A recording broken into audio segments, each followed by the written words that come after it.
It is good to be back, everybody. We are live here on another Thursday edition of Prop Stars. Got my buddy TJ over here in the corner. We're hanging out, man. It's good to see you, buddy. Of Good to course, see you, we got. buddy. Yep, thank you, man. Hey, what's up, Eric? Good to see you. Right on first post. Let's go. All right, thanks, Of course, buddy. it is NCAA football championship week. All kinds of storylines. Lane Kiffin on the move. Yada yada. We do have NFL games to break down. I call it the Big Seven this week. It is the last week of your fantasy football season. I really hope it's going well. I know we're going to have some questions chiming in. And, of course, we do have a little bit of NBA talk and some potential trade rumors on the market over there. But, TJ, how's it going? I know that last time we left off, it was right around Thanksgiving. It was all kinds of stuff going on. I hope you had a wonderful holiday, and it's great to see you, buddy. Start us off. Oh, no, yeah, it was great watching football on Thanksgiving. Kind of crazy, Buff, we were talking about in the pre-show. 61 million people tuned in to watch Kansas City Chiefs at the Dallas Cowboys. That's just right, to baby. give you a little perspective on that, the average audience, now this is from a mentor of mine, doesn't know he's a mentor, but it's a show I listen to, and what the best sports talk show in Orlando, Mark Daniels, and 22 million people watch the college football national championship game. 22 million has been the average audience over the last 5 years. Yep. 61 million people watched a regular season game, Kansas City Chiefs at Dallas Cowboys. Don't doubt the power of the NFL. Don't doubt the direction our country's going in. There's a lot of thanks due to our economy. Advertisers are pouring in. Just a great time to be an American. It was a great time to watch football. And don't ever doubt, especially the power of the NFL. That's why we talk football. 100%, man. And it's crazy because a lot of the times you get these games that are built. Good morning, Tyson. Yeah, what's up, T? You get Cowboys, Chiefs. Is it going to live up? Under hits, 14 points score total. It's ugly, right? This game lived up to the expectations. It was a barn burner. You had two quarterbacks wiling out on national TV. I think everybody was trying to see, was it the Cowboys' last important game of the season? Can the Chiefs kind of get it going? If the Chiefs didn't beat the Cowboys, it puts them in a huge predicament in the upcoming weeks, which we're going to talk about. So there was just a lot on the line. The Cowboys answered the call. It puts the Chiefs in a bad spot, and we give ourselves a little bit of control of our own destiny, which will parlay into Thursday night. Isn't it crazy? Isn't it crazy? The Bears and the Pats would have bye weeks right now. That Bears and Pats right now, if it ended, would be on the bye weeks. Number one teams. Is Drake May MVP? He's like running away with it at this point with the whole record thing. People are saying Jonathan Taylor kind of took a step back over the last couple of weeks. I feel like that's going to change pretty soon. Sure, What's up, Menace Hockey? I think that it's great for the NFL right now, right? We have two teams that were, no one thought the Bears and Patriots, and I'm not going to lie, I thought the Bears were going to get smoked in Philly. They're not winning pretty, but guess what? Now, who cares? They have Stafford a run is game. Not the MVP. He does not have the same numbers as Drake May, Sean Overman. I'm sorry. It's just not. You can look at like QBR rated games over 100 and touchdowns. I mean, I know that Stafford has some good games. It's going to be close. I'm just saying Drake May's having a better year. Yeah, it's going to be close. I think also back to the Cowboys, we got to give credit to Jerry Jones and Stephen Jones, right? Yeah. That's his son's name, right? Stephen Jones? Yeah. Steve Jones Jr., whatever. He's a stud. Like they made the right moves, right? These guys got ridiculed for getting rid of Parsons. We didn't love the way they handled the situation, right? But we also said that's a lot of money to pay to a defensive end, but whatever. And now it looks like they added two defensive linemen, right? Both interior. And the Cowboys look good. They just beat the back-to-back or the Super Bowl. They beat the Eagles and the Chiefs, both teams that went to the Super Bowl last year. Dak is heading towards that MVP. Yeah, they added Quinnen Williams. I mean, it's just crazy how right? How Jerry Jones had egg on his face. He's too old. He can't make the right decisions.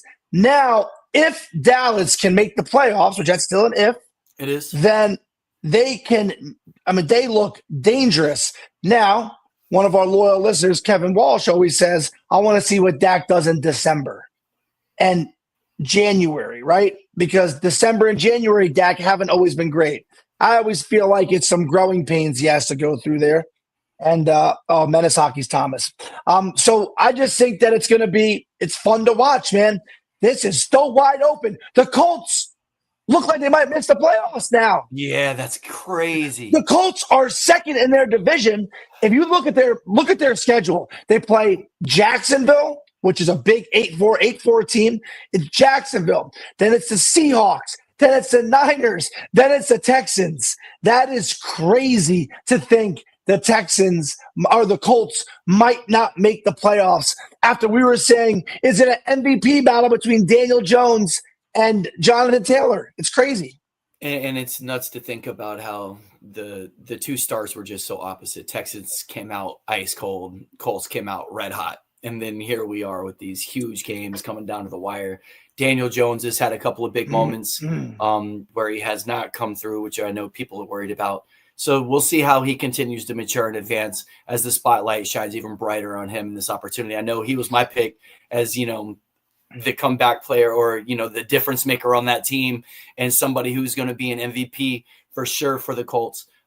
He's definitely got some work to do. When it comes to Dak, I know the Dak legacy is definitely, this is it. This is like his legacy year. Yeah. He's just, you're always going to put him as a good regular season quarterback, but why I say it's his legacy year, this is the opportunity. If you can get through the Lions tonight, okay, and you know that there's been these last couple of years, there's been some good games with the Lions. We won a game that we shouldn't have won. Then they beat the pants off of us, and it's kind of set the stage for this game. Implications, Lions are struggling a little bit. No more Ben Johnson. We're hot.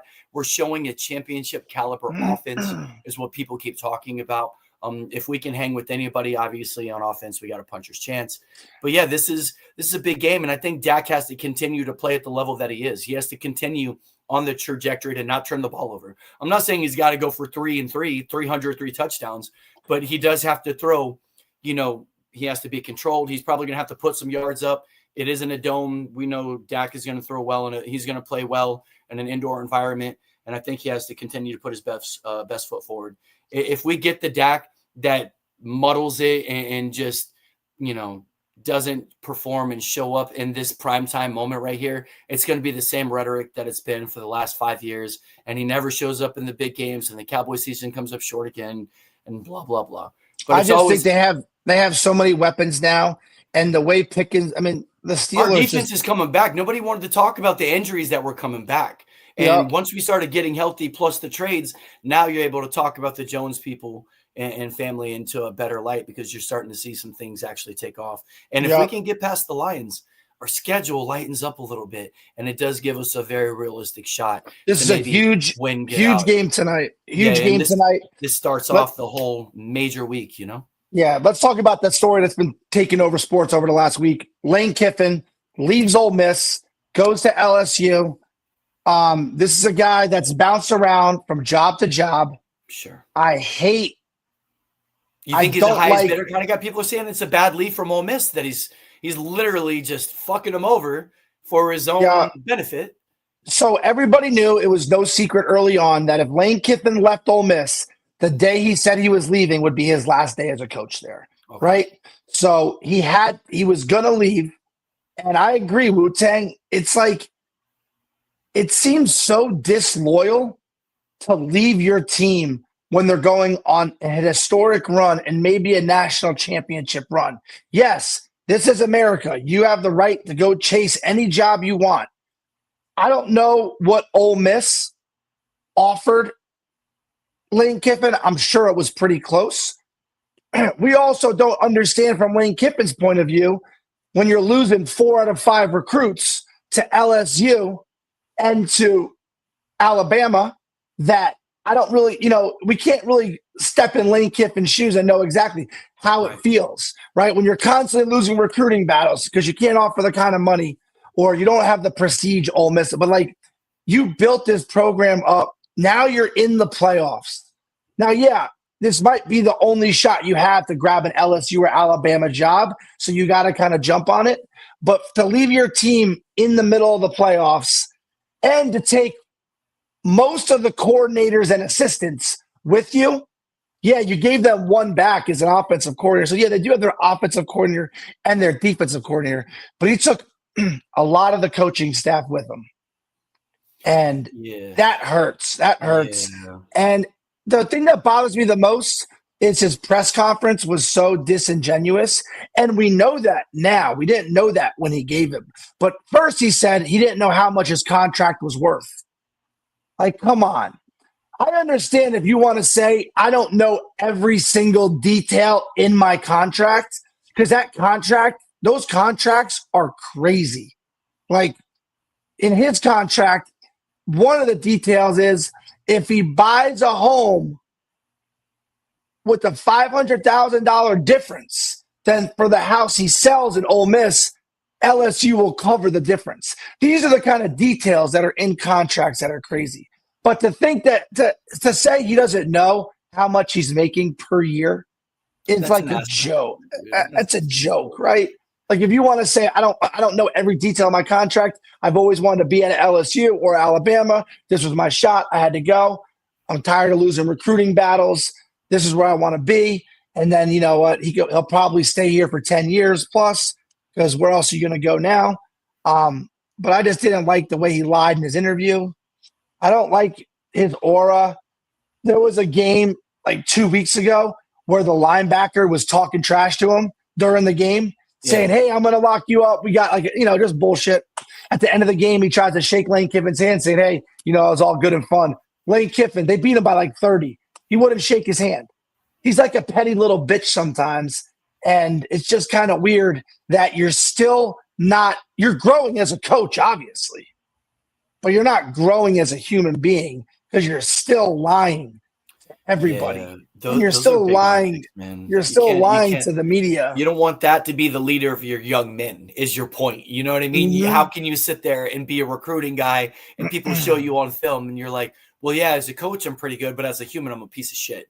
So. Yeah, it's just not a good look. And it's just, and then he has to name drop Nick Saban and Pete Carroll nonstop, because those guys are kind of ride or die, right? They're gonna back up, like their protege son. You know what I'm trying to say? Sure. Yeah. But if he didn't have those guys having his back, it would be pretty ugly. I don't know there's much else to say about that, but what do you think? I mean, the only thing I don't really mess with college football too much, bro. Everybody used to say it was the purity of football and this and that. As money has continued to get involved, it is a big business, as Wu-Ting says. I know Tyson's definitely on record with his dislikes of the way the business is run in college football. The money for the coaches is extraordinary. Now that you have the players making this money, it seems more and more like it's the way of the NFL. I don't think the purity's there anymore. And I think the personalities are showing it. There isn't this level of humility. It's all big business. People are definitely just doing what's better for them. And Tyson, it's not about representing a program said, or a culture, and you're not out here representing Saban, and you're not out here representing Carroll. You're representing your own brand, and you're riding their coattails. Like, it's just, I don't know. I don't like it. I don't like the way college football's headed. I think the playoff is definitely a little bit mucked up. We were going to talk about Miami missing the playoffs. Did you want to talk about that with the Duke thing real quick? Right? I mean, Miami's 10-1. We wanted to talk about. Yeah, Miami's 10-1 to make the playoffs, which means they're most likely not going to make it. Right. And they're 10-1, and that's assuming BYU loses to Texas Tech and Alabama might lose to Georgia. Now, if Alabama gets blown out by Georgia, they probably drop Alabama out. That's very unlikely to happen because Georgia, I don't even know if they have the firepower to blow out Alabama. But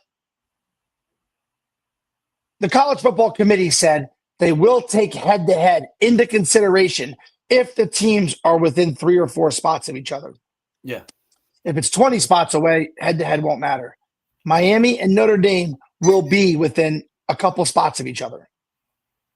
If they're within a couple spots, they have to take into consideration that Miami did beat Notre Dame. Right, now, Alabama lost that it's going to kill you, right? It's like Miami lost to Louisville and SMU. Okay. Right?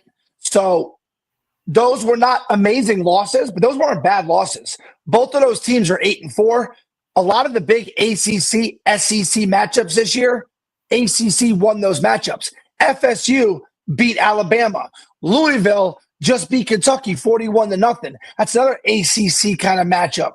Clemson beat South Carolina. I mean, the SEC this year isn't as strong. Now, Tyson, you can penalize the team for playing a championship game while others don't. I don't know if you can't. I don't know about that. I think that if you go to the national, I agree with you. If Alabama plays Georgia and they lose by a field goal, I agree. You can't penalize them. But if they go in there and lose by 3 touchdowns, I do think you have to consider bumping them out. Because Alabama has a bad loss, even though it's first game of the year to FSU. They also don't have great win. Like, they barely beat Auburn. It's just college football. I feel like college football's all over the place. I know. It's just like it's a mess, dude. And I mean, this is like my buddy DCAS said. Do you this is like the committee? Do you even like the committee? Yeah, I mean, how they decide it? I do. It's so well thought out, and they're just so in depth on everything. They're not always going to get it right. And as like a Hurricane fan, I can, we lost to SMU. No, we lost to 2 teams that are 8-4, both one possession. The SMU game was a noon game in Texas. SMU is not a bad football team. But anyways, back to the topic. Yeah, college football committee does it right. But this is, like my buddy DCAS said, you could write a thesis paper on this because we went from 2 teams to 4 teams. We all said after the Final Four, that would make it right. Everybody was happy. Nobody was happy with that. Now we move to 12. Nobody's fucking happy with the 12-team playoff. Everyone thinks it's broken. Everyone thinks, you know what I mean? But like, I do say this, go back to the basics, right? If you're close, if you have a 9 seed and a 12 seed, go to head-to-head. At least have that head-to-head matter on the field. Now, Sarkisian is saying that Texas should be in, and he's got a decent point. Yeah, they still got a chance. That's who they're the only 3-loss team that might have a chance, but they're out. I think Hard Rock has them at like 50-1 or something. The reason why they're out is they lost 3 games. They beat A&M. It just wasn't enough. Yeah, they also not only does Texas have 3 losses, they're all the top 10 teams, right? Yeah. They lost to Bama. I don't know. They lost to Georgia. They lost some good schools. They beat some good. I think they have 5 games versus top 10 opponents. I mean, it's kind of crazy. You know what I mean? Yeah. And Sarkisian is saying, if you're going to penalize us for scheduling like this, when Notre Dame is playing Navy and Pitt and all these other shit schools, we're just going to stop scheduling yourselves like that. Yeah. Why would you not give yourself more cupcakes? I mean, the only other thing that the good process is that when you go through a schedule like that, you really get to see what you're made of because you're going through the gauntlet. Yeah, but for what? Everybody always talks about the but for what though? SEC, right, exactly. Yeah, but for what? You're going through. You're seeing what your team is made of. But for what? You missed program money, missing out on opportunities, endorsements. When you can be like Notre Dame, everybody wants to play you. Give everybody those contracts, keep this easy record, and you get a few big games, right? Now, the thing that's hurting Texas the most is actually their win over Kentucky. They beat Kentucky 16-13 in an overtime win. Yeah. That was a horrible win for them. Kentucky just lost 41-0. That program is in shambles. Yeah. And Texas hasn't had the most impressive wins versus good schools, and that's kind of what's going to hurt them. But what do you think about? Never talk about college football. There it goes. Yeah, it'll be fun breaking down this stuff for sure. But what do you think about the Mark Andrews contract? I thought that was kind of weird. He's going to be a free agent this year. He's going to be 31 years old. Talked about this. There's like good and bad ways that you do this. I feel like they rewarded him for his loyalty, but we've seen that might not be the most proven way to do things in the NFL. He had a huge drop last year. He's had bad drops this year. He hasn't looked the same. He's definitely known to be Lamar's security blanket. He's a cornerstone of the franchise. He's a pillar of the team. He definitely could have been signed on the cheap, right? Or traded or whatever. Like, there's definitely other ways. But the fact that you do it now, you're in this huge game against Pittsburgh this week. I mean, is it a distraction? Absolutely not. Does anybody care if he's getting signed right now or later? Nobody cares. It just doesn't seem like there was like, I don't know, like sometimes there's like a pushing point or a pressure point where you're like, okay, we did this so we could get these things out of the way. Why? You know what I mean? Like Isaiah Likely's You imagine that team without Andrews, and you got Isaiah Likely as the number one dude. I mean, there's just so many other scenarios that you could really plot out and think. Well, this is the problem. I didn't understand it either. I didn't understand it. Now, the problem with that we'll never see, I mean, we can see it, but it's not as obvious by stats, is Mark Andrews fits that offense so well because he can block. Likely is like Evan Ingram, right? He's lined up as a wideout. He's not a blocking tight end. They lined him up in the slot a lot. You know what I'm trying to say?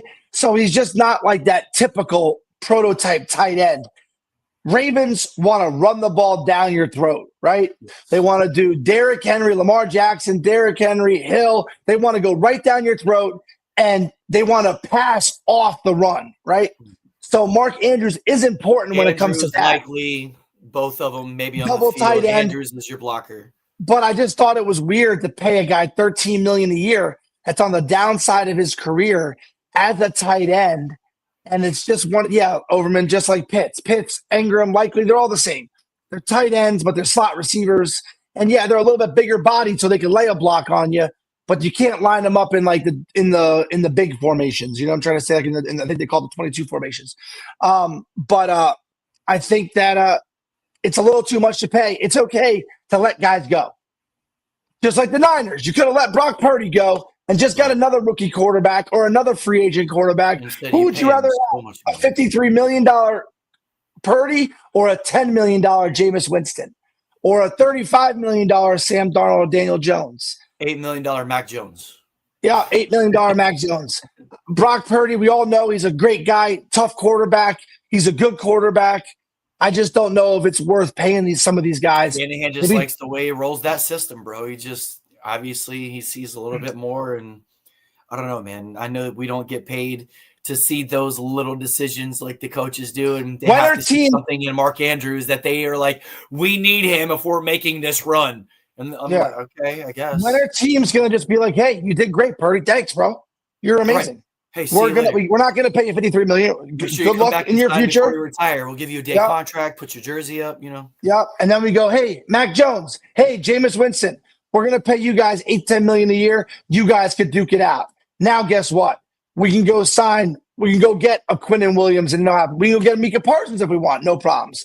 We can go build our defense. And I'm Mike Shanahan. Or Kyle Shanahan. Yeah, I'm Kyle Shanahan. Hold on. I'm mixing the dad and the. I'm Shanahan. I can coach quarterbacks. You give them to me, we'll be okay. But as long as I'm the coach, I'm not paying a quarterback $55 million. Look at the Chiefs now. Their roster's starting to be like, you know what I mean? Like, look at the Ravens. They paid their quarterback. Look at the Browns. They paid their quarterback. Cowboys These teams are struggling on one end or the other. Nobody's built, right? Yeah. Look at the Bears. Look at the Patriots. They both have buys. Guess what? They both have quarterbacks on rookie deals, right? Yeah, no, I was going to actually mention that. I know Overman was saying, how is Stafford not considered over Drake May? I just looked. Stafford does have 8 games now with 100 QBR, but Drake May has 10. Stafford did just lose to a very, I don't know. It's a bad loss, I think, to the Panthers or whatnot.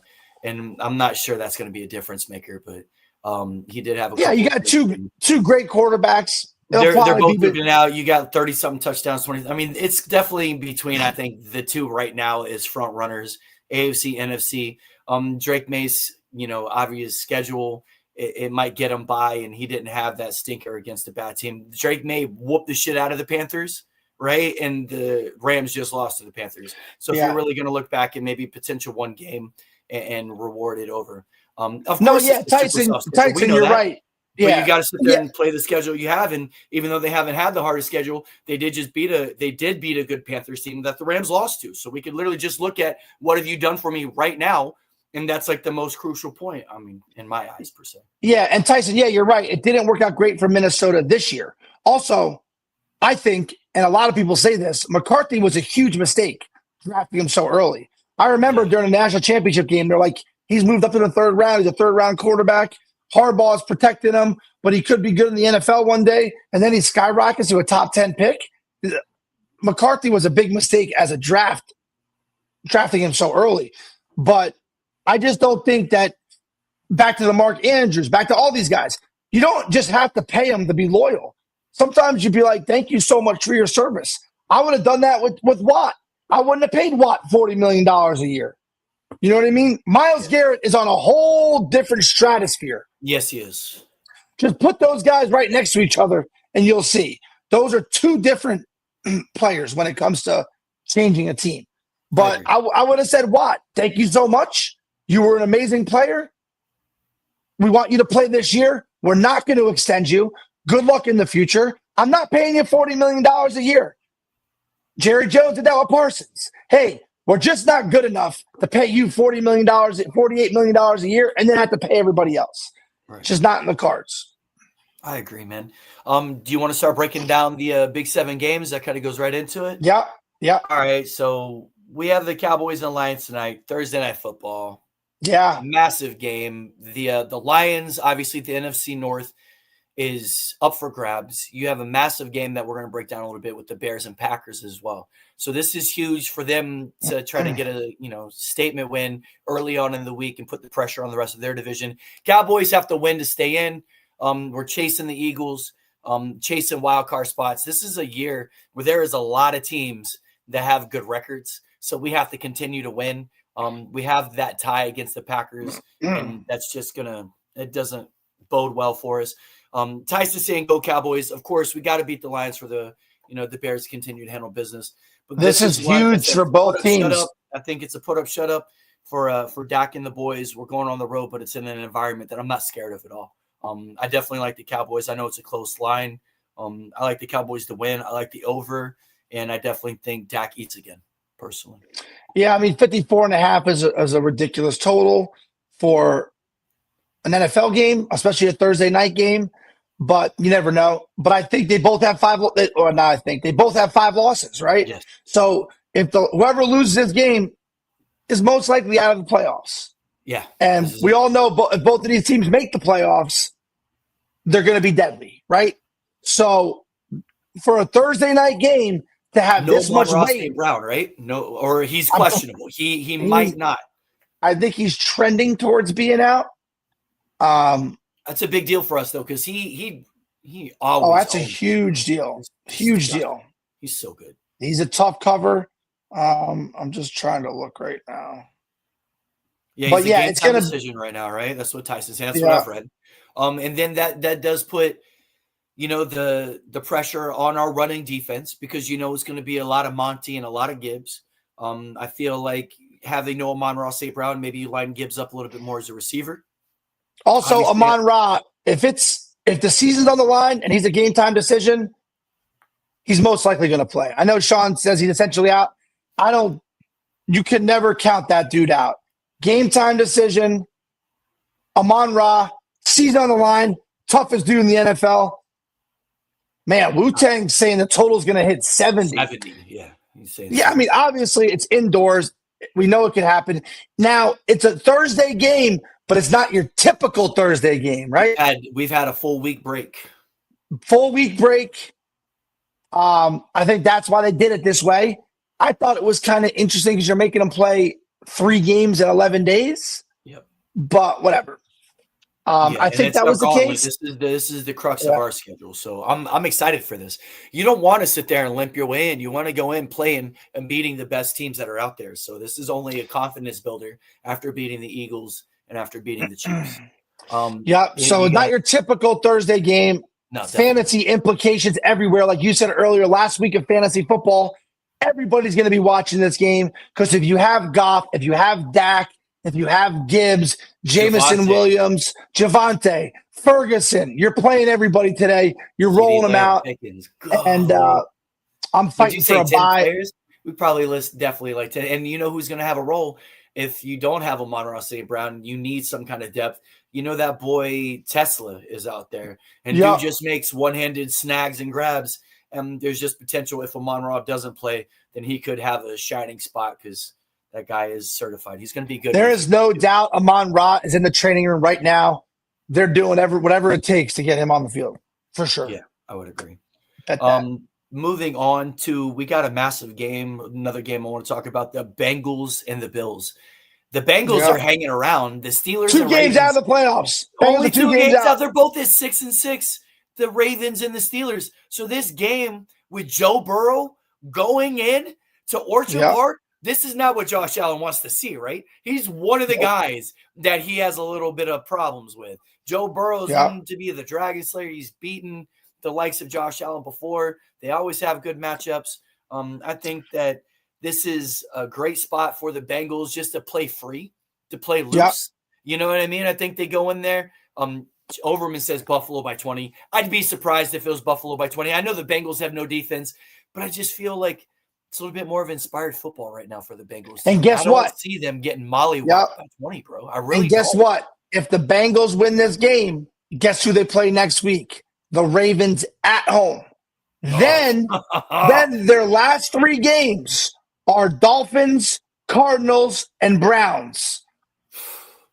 Yeah, so and the Cardinals are going to play them tough. Browns will probably play them a little bit tough, but that's a very but they'll be the favorite. Yeah, they'll be the favorite in all 3 of those games. Yeah, if they beat the Bills and Ravens. The Bills and Buffalo. I like weather is not a factor in this game at all. I just mean that by both teams can play in the cold. Now he plays in windy environments. Not a big deal. Burrow, I've seen him Burrow can throw in the wind, dude. Tight spiral, he's made for it. Yeah, he's an Ohio guy. This takes away any kind of air game at all. I think that it's just going to be about the Bengals playing inspired defense. And, Josh Allen, traditionally, these big spots where they're favored highly, 5.5 isn't the biggest. He kind of shits the bed. He doesn't come out and destroy teams that he's supposed to play. It's a dream matchup if you're a Josh Allen owner because it should be high scoring.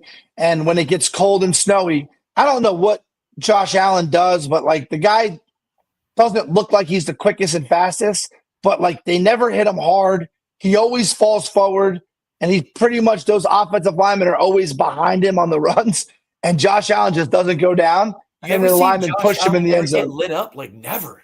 The guy always runs people over. He always absorbs a hit. The guy just doesn't, Jackson Dart. We all know, we saw Jackson Dart get flung, right? Jackson Dart misses game due to concussion. Also, Jackson Dart getting laid out on the sideline.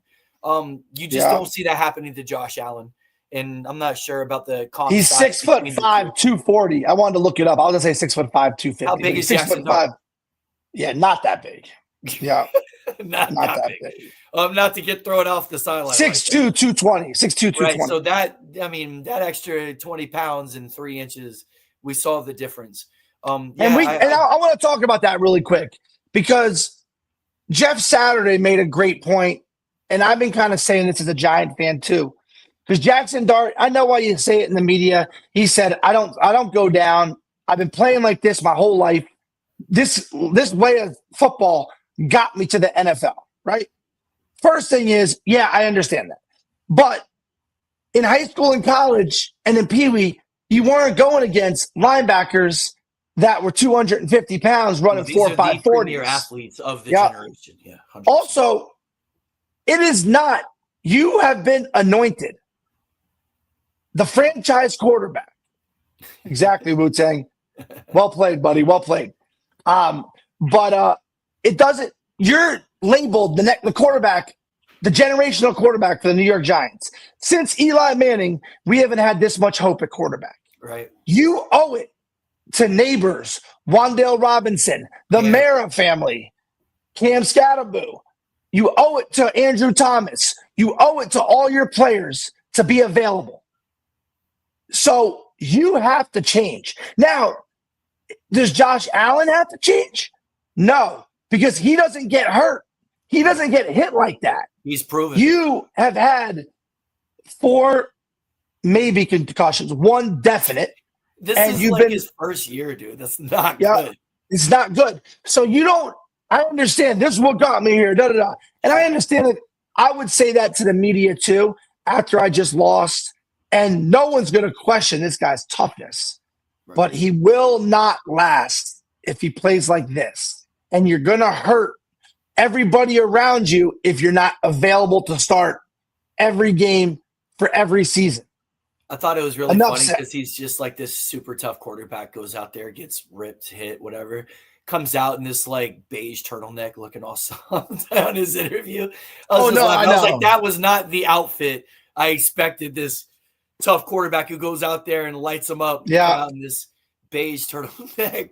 That was funny. But no, I think he's a way better athlete. He's a way better athlete than Baker, by the way, Gene. It's not even close when it comes to athletic ability. I'm not talking about arm strength, but he's a way better athlete. He's such a great. He's just got to be smarter, dude. You gotta know. You gotta smart. You gotta be smart. Like he's literally on 1st and 10, fighting to be 2nd and 2 or 2nd and 3. Now, if you want to do that in the playoffs, that's fine. Quarterback is Tyrod Taylor.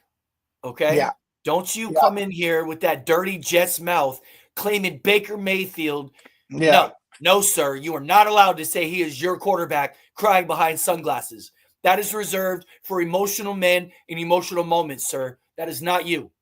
Gene's pulling out a HELOC in his home up in New York because he put so much money on Fields to win MVP. Poor guy. Guy asked me the other day to borrow money to cover his Fields MVP bet.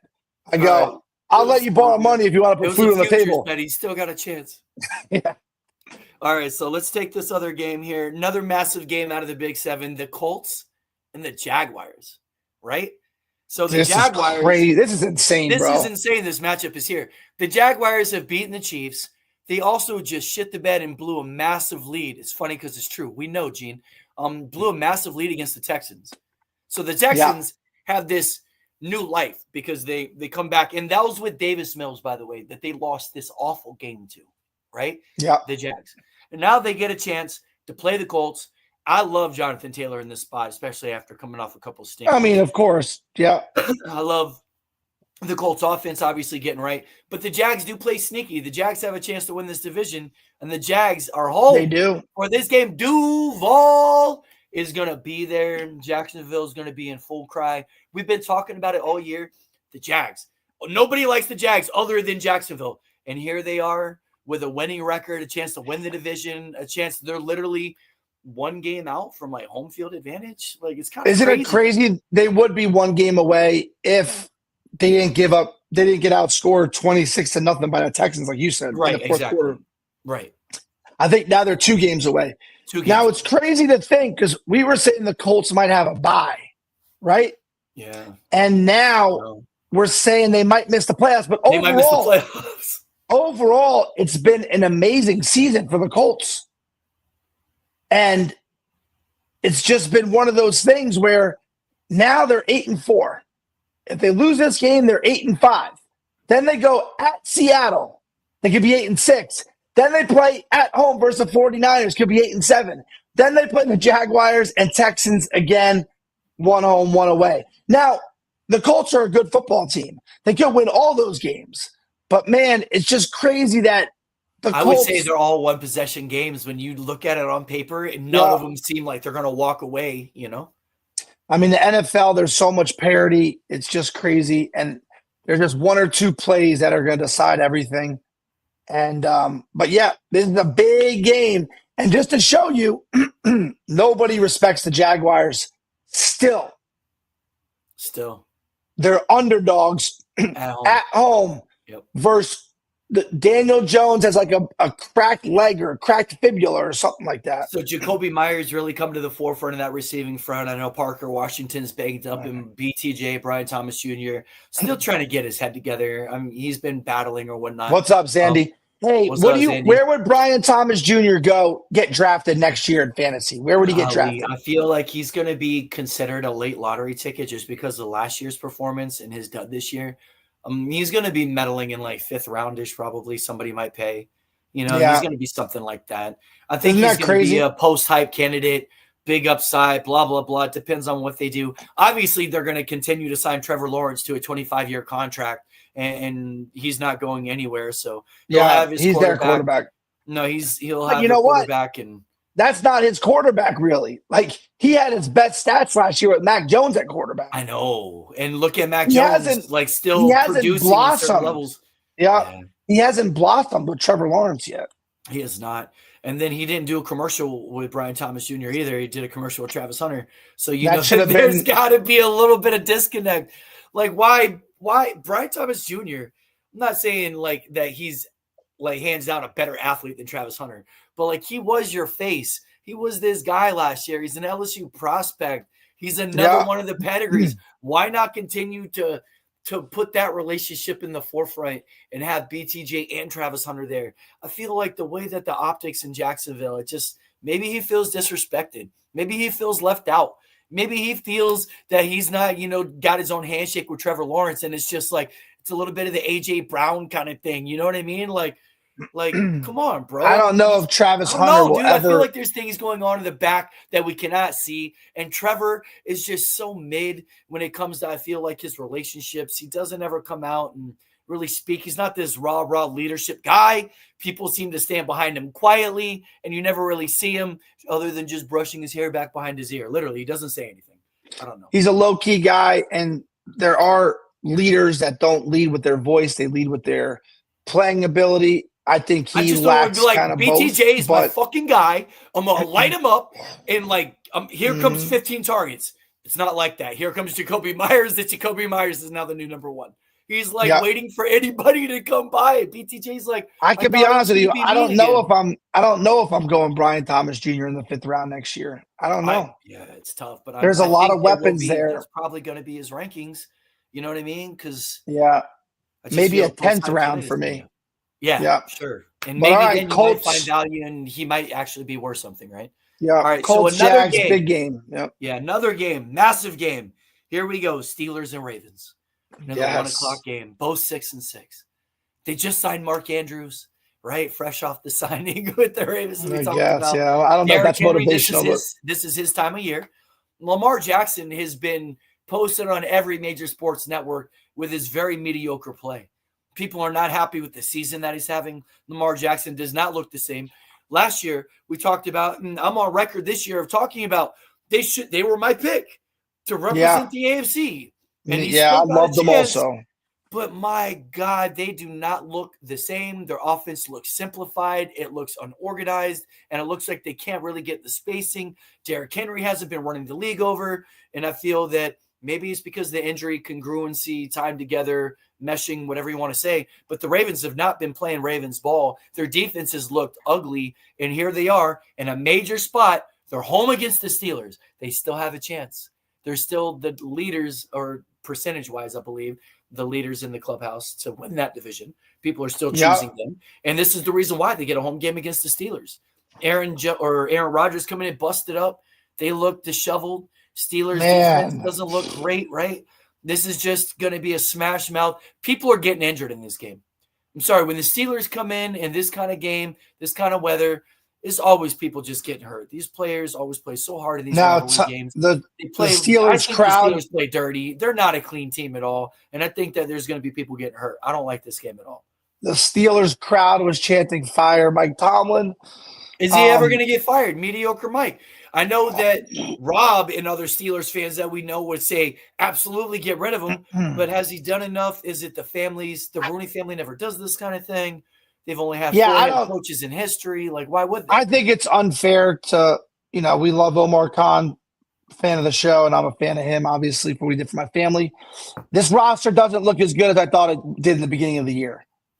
And it looks like they're missing a number 2 receiver, which that would have been DK, and Pickens would have been your number 1, right? Pickens is so special. I saw it last year on the field when I was on the field watching him warm up on the Monday Night Football game versus the Giants. It's just special. The guy has every factor. He looks different when he runs routes. He looks bigger, faster, stronger, has great hands, and obviously we're seeing that. The Steelers lack weapons. I don't know if that's Tomlin's fault. Aaron Rodgers, I don't care who you are. It's the first year with the team, new offense, new guys. He's not on the same page with them. They've looked okay, 6-6. They win this game. They're right back kind of on top. But they have a decent run game. Warren and Gainwell, decent offensive line. But I would be shocked if the Ravens lose this game. But these are 2 teams that got to prove something, right? It just seems like the Steelers and Aaron Rodgers, I feel like they're living in this empty space where they just don't have enough wide receiver depth. Like we talked about, Calvin Austin III is your number 2, whatever. Yeah. Why not utilize your tight ends more and making it a tight end predicated offense? And we're just over here on some average podcast thinking of these things. But when you have Freiermuth and Jonnu Smith and you have these running backs and you got DK and you got Calvin Austin, like, how are they not reinventing this offense? And why does it just look awful? It just looks unoriginal and uninventive, and they just don't have enough with these two guys. You have two very good pass blocking, pass catching tight ends. I mean, I know John is probably not as good as Freiermuth, but they just don't seem like they have enough going on. Oh, hello there. Yeah. Thank you, honey. Wifey chiming in. Go Thank Cowboys. You. Thank you. I don't know. I just think that's something that I'm sure that they all have it figured out, and we don't. But these are just things that I see. I think they thought that nobody's taking advantage of. If you don't have the receivers, use your tight ends. They thought that Calvin also would be that number 2. I don't know why he's not. He's definitely explosive. I don't know what's going on. I don't know. I don't think it's Aaron Rodgers' fault. He missed some throws last game, but he's just not on the same page with these guys. He was complaining that guys aren't showing up to meetings and these receivers aren't putting in the work off the field, but we'll see about that. What about the next big game? All right, next big game, we got Bears and Packers, 4:00 game. Obviously, nobody likes the Packers. Everybody hates the Packers. I don't like the Packers. They took Micah Parsons, who's having a decent year, 12.5 sacks, who's probably going to exceed all of his career numbers with Dallas. So, fuck that guy. Definitely, it's a massive game for the Bears to continue to lead that division. We said they would be. They are the number 1 seed in the NFC right now after that Rams loss. This is a real big spot. The Packers, they seem like they've been playing consistent football, right? I mean, you see they got Josh Jacobs going. He was out. He's back. They have had a difference maker in Christian Watson returning. Seems like he's kind of gotten that passing game a little bit more alive. Romeo Doubs has had some awful drops, and I just don't know how. He's just super hot or cold. I just want to thank him, tip of the hat, for owning Tyson Thomas, the matchup that I played him when he dropped 3 touchdowns, which I said that'll be the biggest game of his year, and I love that it was against Tyson. I think that they have what they have. The Bears, I feel like, are trending up. I think they have found out who they are, and they're getting more than enough from their running game. Last week, you had Swift and Montague blow up, right? You have these tight ends. You have these receivers. You have everything you need. And I think Ben Johnson has realized, and from what they're saying on his offense, he loves a very traditional run offense shell, and they run a lot of those play actions and wrinkles out of this run offense, so you can't really see how they're mixing it up. And it's a lot of running plays. I think that's who they are. I think it's better to keep the ball out of Caleb's hands. I think it's better to sit there and make that play action way more dangerous. And Caleb has those athletic plays that he is a special enough athlete that he can make things happen when it breaks down on him. And you're not relying on that every single play because you have a solid running game and you have a great trio of receivers and you have tight ends. I really like the way they're playing. I really think they give the Packers a lot of problems. I could see the Packers losing this game 100%. I like the Bears in this game. They're getting 6.5. Yeah. I like the Bears in that. Yeah. I like the way that the Bears are meant to play. It's not like through this aerial offense, they're going to go in there. They're going to grind. They're going to be a 1-possession game. Bears, I'm taking the money line. I like the over on it. I think that they actually have a better offense than what people are giving them credit for. I think it's a little bit sexier than on paper. Now, Caleb Williams, they've been using his legs a lot too. And in big game, big plays, third downs, he gets real mobile. He's a great athlete. We have a Packers insider, actually a part Packers owner that we're going to be trying to get. His name is Glenn Hudson. Guy has crazy Packers sports memorabilia, like the craziest stuff you could ever imagine. We're going to try to get him on the show soon. But I think that Green Bay just beat the Lions in Detroit. And Jordan Love looked Minnesota great. Beat the Lions in Detroit. Yeah, I know that. Right. The so Lions I'm just saying, I get it, it, but Detroit isn't the same. Dallas is about to beat Detroit in Detroit. You know what I mean? But the Lions beat the Bears by like 40 a couple months ago. I'm not just right. You're right. I'm just shouting this stuff out. I think that Green Bay is finally getting Watson involved. Right? Watson's finally healthy. I think that Josh Jacobs, I think Jacobs looks great, to be honest with you. But he just hasn't produced stats-wise amazing. But I think he looks the part. They have the same freaking offensive cast as last year, and it doesn't matter. They have Matthew Golden, fastest player in the entire league, or from the maybe combine. A little overrated, though. Anything, yeah. I think the difference between 4.2 speed and 4.4 speed isn't that much when it comes to how good are you at running routes, how good are you at settling in the zone, stuff like that. Because as we see, a lot of coaches have said this, it's very hard to throw bombs nowadays in the NFL. Teams keep everything in front of them. They try to make you methodically move the ball up the field because of the way strips are, the way they go at the fumbles now, the tackling techniques. All these teams try to do is keep the ball in front of you.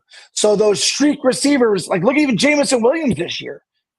His big games haven't been a lot of bombs. You know what I'm trying to say? Been everything across the middle now, and they're having to get him involved differently. Stephon Diggs, another guy, all crosses.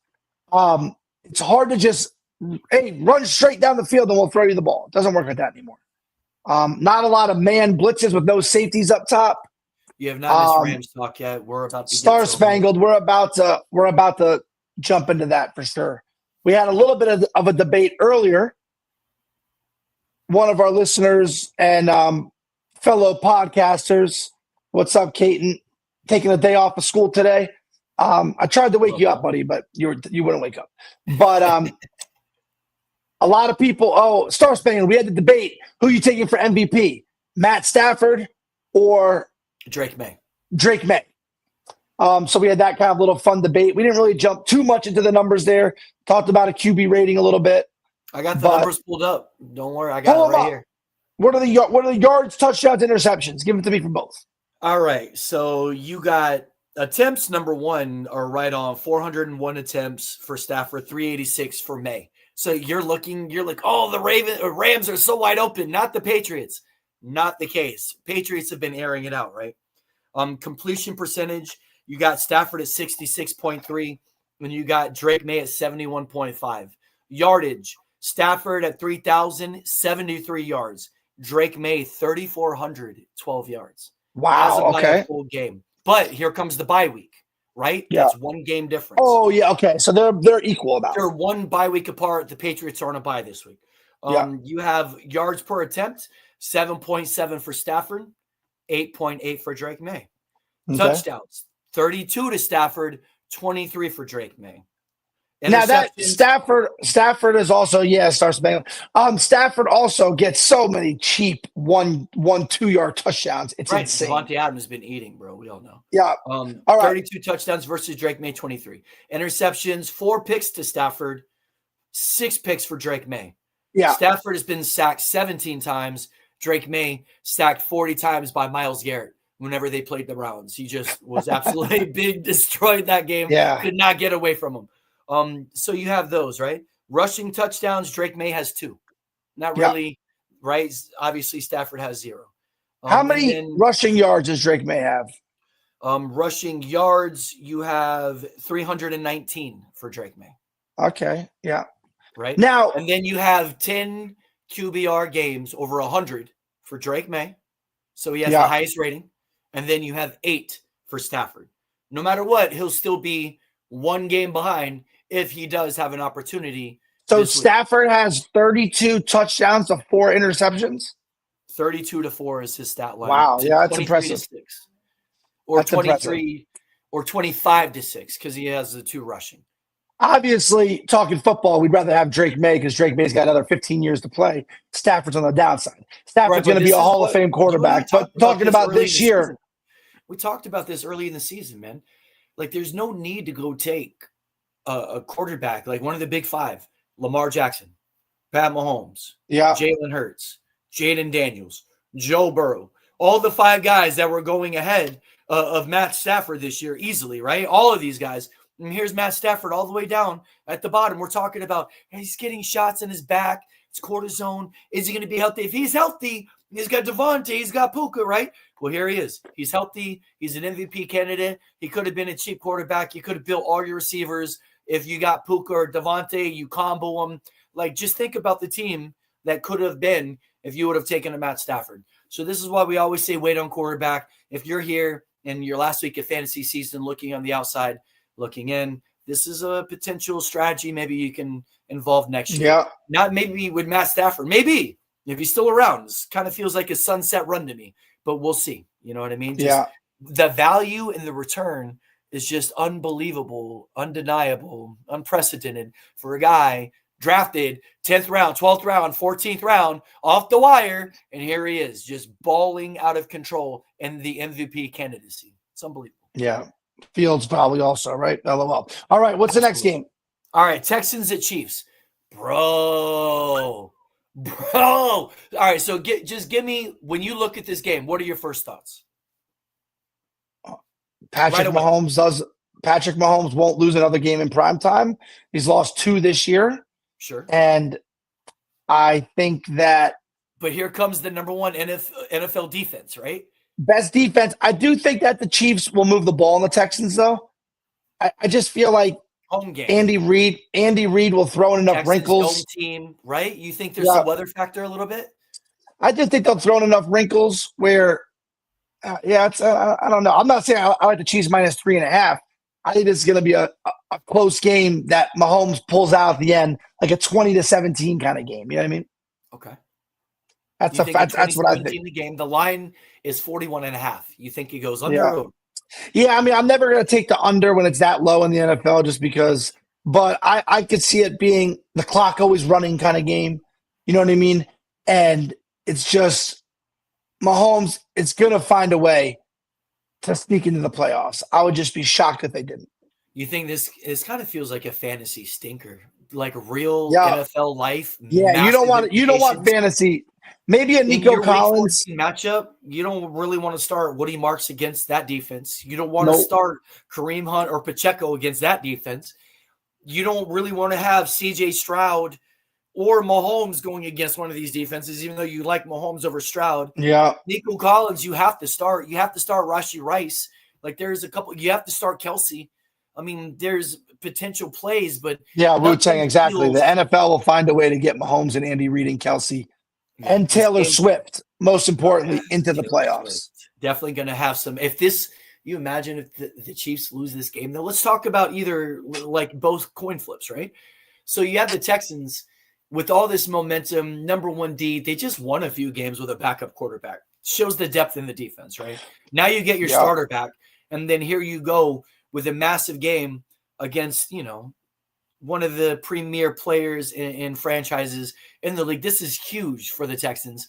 I feel that it doesn't matter if the Texans were to lose this game. They still have other games down the road that they're going to be able to kind of play themselves in. The Chiefs cannot lose this game on the other side of the coin, right? Chiefs have to win this game. They're chasing when it comes to Broncos. What are you thinking? No, I see what you're saying there, but I don't think 3 are coming out of the AFC South, right? So Colts, Texans, Jaguars, only 2 of those are going to come out right now. Sure, but I think Texans can win that division. Divisional games for the Texans to get right before they get in, and you already see the Chiefs. They've lost those divisional games. Is all I'm saying. They've had a loss to the Chargers. They've had a loss to the Broncos. You know what I mean? So, I still think this is a must-win for, kind of like the Lions Cowboys. I think the loser of this game is out of the playoffs. I see what you're saying, though. You're not wrong. I just disagree when it comes to. I think that the loser of this game start packing it up and looking towards next season. The Texans have still breath. They still have life. If think about it, the Chiefs cannot lose this game. Period. By the numbers, even mathematically, statistically, it's kind of like they just can't afford to lose. Is all I mean. Yeah, and think about it. The Colts and Jaguars are playing each other, so whoever wins that game is gonna be 9-4. If the Texans lose this game, they're going to be 7-6. That'll put them 2 games back. That's going to be tough to make up. You see what I'm trying to say? Sure. So I think that just like tonight, Cowboys, Lions, the intensity is going to be crazy. And it's going to be, you cannot lose games in December when, you already have 5 or 6, when you're already just hovering or at that 500 win line, right? The 500. All right. So the Texans next week, they're home against the Cardinals. Okay. Yep. After that, Then the Texans are home against the Raiders. Okay. Okay. Yeah. Those are two great matchups. Week 17, Texans at the Chargers. Okay. Tough Week 18, game. Last game of the year, Texans home against the Colts. And that's the one where they kind of get – so this is reason why I say no matter if they lose this game, they have two very winnable games, and then you'll get the Colts at home. If you beat the Chargers, they go on a 4-game streak, yada, yada.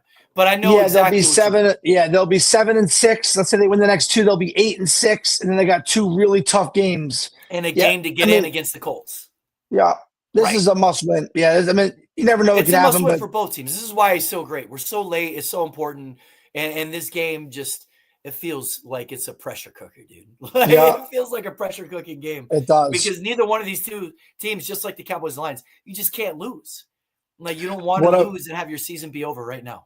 Yeah, what about that Monday Night Football game, Eagles-Chargers? Eagles-Chargers, massive implications, obviously. It's is it Eagles at the Chargers, I believe? Is that correct? Yeah. Eagles at the Chargers. This, I think that Chargers have a better chance to play, obviously, at home. Omari and Hampton should be back this game, right? Herbert had surgery already. Yeah, I did miss out on Kamani Vidal's last hurrah last week. It wouldn't have done me any good. But yeah, I think you get Omari and Hampton back. Everybody was talking about how dangerous that the Chargers were beginning of the year. It was Quinn Williams, it was Keenan Allen. Couldn't have enough of all those guys. And now they just kind of seem to be sputtering. Even Gadsden, we thought he was going to be this automatic tight end. Yeah. And he has not really produced these last few weeks. And I know he's still got some big spots, but like if you utilized your waiver pick on Gadsden, he really hasn't come to the forefront after he got a few of those games. So I think like fantasy wise, the Eagles have not been big producers in these spots in fantasy wise. I think that, it's a big pressure game. Again, the line's low. People are thinking it's defensive, either quarterback throwing under 300 yards. It's a case of what you're saying. Every quarterback throwing for 2-something seems like one of those games. I think it's going to be a Saquon kind of moment. You know what I mean? I think Saquon's got to continue to get right for whatever reason. I just feel this game, I'm not saying it hits the under. It just doesn't feel like fireworks to me. I feel like it's the last game of the week. Both teams are feeling that pressure. I feel like a lot of these teams are coming down. Nobody wants to lose. Not a lot of teams are playing to win, and I guess we'll see how it happens when they hit the field. I like the Eagles in this game. I don't see the Eagles losing this game. I know that the Chargers are home. I just like the way Philly's playing, and they've lost the last couple, and they have to win. Yeah, it's going to be a fun game to watch. I don't really know what's going to happen there. I think the Eagles somehow will figure it out, but they haven't yet. No, they haven't not yet, and that's what's kind of scary about this. If you lose back-to-back games to the Bears and then you lose to the Chargers, you're cooked in everybody else's eyes.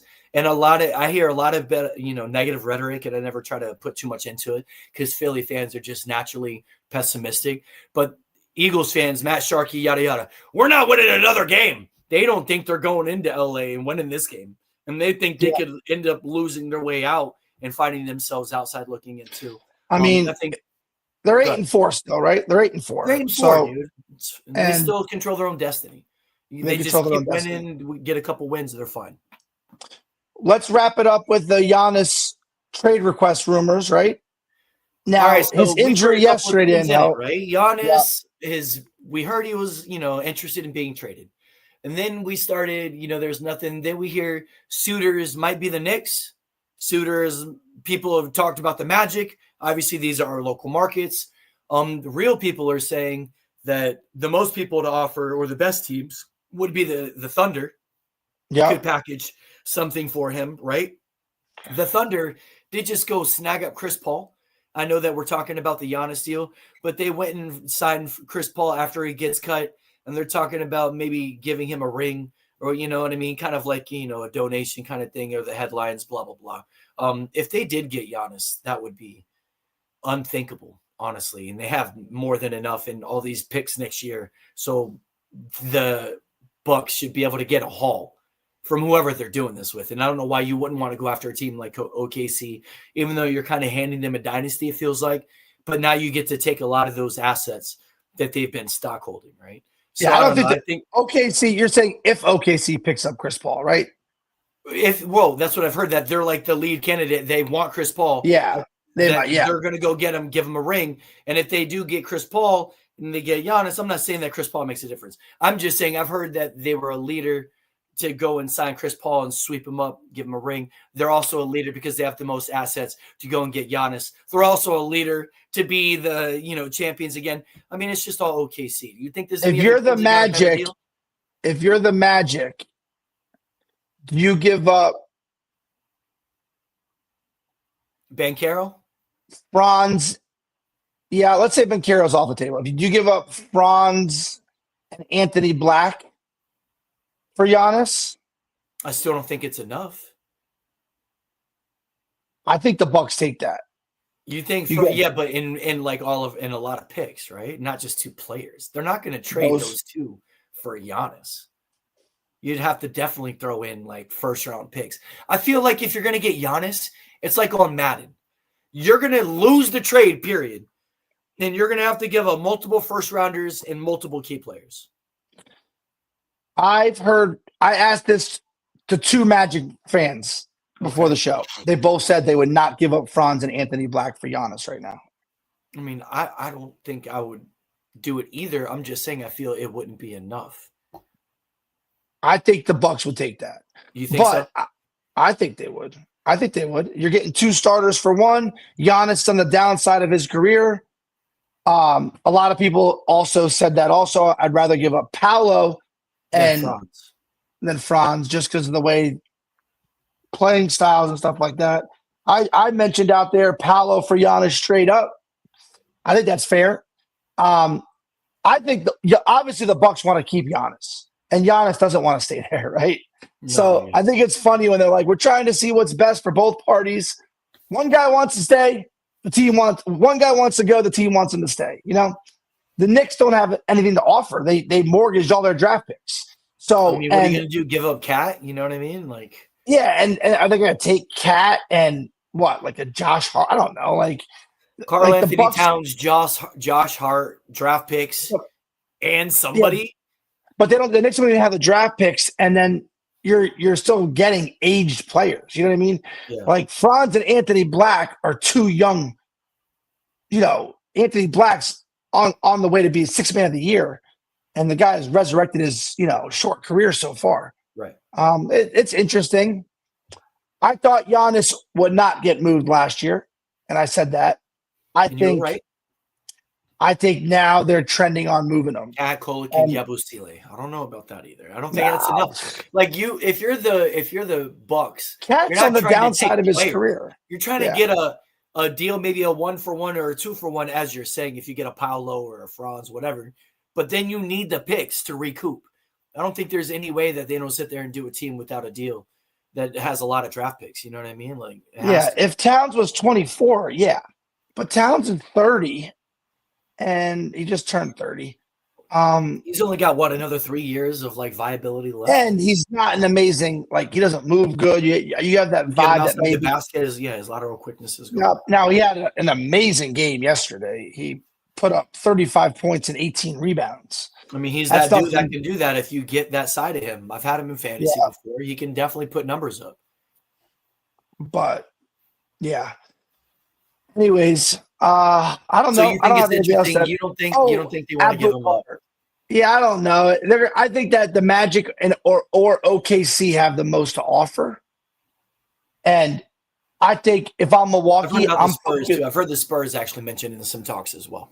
Yeah, Spurs, I guess, could, but I don't know if I'm the Spurs. I want to break up that young nucleus, but Giannis, and also you got to see what happens with this injury, right? I heard it's only a calf strain, but these calf strains sometimes lead to Achilles injuries, right? So absolutely. Abdul Carter. I have maturity issues, huh? Yeah, supposedly he's not paying attention. It kind of shows on the field a little bit. He's not going to meetings fully focused, and I'm hoping the Giants didn't fall for the okie doke that Parsons, LeVar Arrington, and there's somebody else I'm missing. that Courtney Brown, there's all these historic defensive ends that have come out of Penn State. Did we just lump Parsons in to that, or lump Abdul Carter into that category when he's not as good as those guys? Sure. The only thing that worries me is he looks undersized. So he definitely looks fast, but he looks undersized. I don't know. I mean, they said that about Micah a few years too, because he's only like 6'2". Yeah. And Micah definitely is not undersized now. The guy's jacked, right? Yep. But I have nothing else to add. I think there's Abdul Carter. Mike Evans is back. Bucks need that, right? His practice window opened at least, as well as Deshaun Watson opening up a practice window. What do you do if you're the Browns? Do you just let Shedeur finish it out? Like, do you bring in Watson? Let Shedeur finish it out. See what you got. Cut ties with Deshaun Watson. Yeah, there was rumors that Abdul Carter was watching porn in the meetings and not. That's outrageous. Yeah, that's now. Awesome. Those rumors kind of got shot down pretty quick. Sure. But, well, I mean, imagine if you're a franchise and this is what's coming out after the whole Justin. But that's Tucker a weird rumor, right? That's a weird, pretty specific Never heard that rumor before, dude. Ever. I'm shocked I haven't now that I think about it. It's like Joe Eisman out at the Amphil Bar just having Pornhub casually up, and other bartenders are like, whoa, look at this guy. Yeah. Joe Eisman, if you ever watch this show, make sure you look back at this clip. You got a shout out officially. Last time and only time Joe Eisman ever gets mentioned from 10 years ago. Fun, crazy times. But all right, man.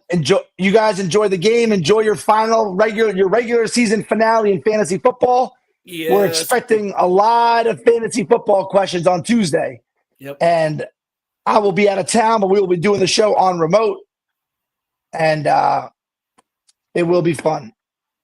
Yeah, man. I just wanted to say, everybody, thanks for reaching out and giving me some love and thoughts as my family goes through a bit of a loss. Obviously, anytime you ever lose a patriarch to your family, it's always some adjustment period. We'd love to dedicate time, effort, shows to our loved ones and family. This one's for Harvey, but thank you for your love, Gene, for TJ, for Eric, my wife Anastasia, all the wonderful people. Love your fathers, hug them, and make sure you appreciate the valuable time that's in your life. I just want to say I love being here, doing this with you, and it always helps me. One love, y'all. Prop Stars out. Go Cowboys. Let's go get them this week, though. All right. Go Cowboys.